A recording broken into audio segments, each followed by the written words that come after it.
జనగణమన అధినాయక జై హే వెనుక మనకు గుర్తులేని చరిత్ర ఎంతో ఉంది. 1947లో దేశానికి స్వాతంత్రం వచ్చాక త్రివర్ణ పతాకాన్ని జాతీయ జెండాగా ఆమోదించేందుకు పార్లమెంటుకు ఎంతో కాలం పట్టలేదు. కానీ జాతీయ గీతాన్ని ఎంపిక చేసుకోవడానికే దాదాపు 3 ఏళ్లు పట్టింది. తొలుత స్వాతంత్ర ఉద్యమానికి స్ఫూర్తినిచ్చిన వందే మాతరం గీతాన్ని జాతీయ గీతంగా ఆమోదించాలనే డిమాండ్ వచ్చింది. జాతీయ కాంగ్రెస్ ప్రతి సదస్సులో వందే మాతరం గీతాన్ని ఆలాపించేవారు.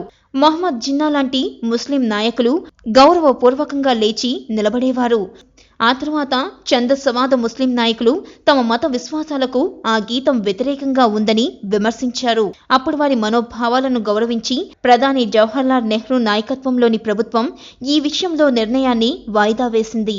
ఆ తరువాత 1950 జనవరి 26వ తేదీన దేశాన్ని గణతంత్ర రాజ్యంగా ప్రకటించినప్పుడు పార్లమెంట్లో అప్పటి రాష్ట్రపతి రాజేంద్ర ప్రసాద్ మాట్లాడుతూ జనగణమన అధినాయక జై హేను జాతీయ గీతంగా, వందే మాతరంను జాతీయ గేయంగా ఆమోదిస్తున్నట్లు ప్రకటించారు.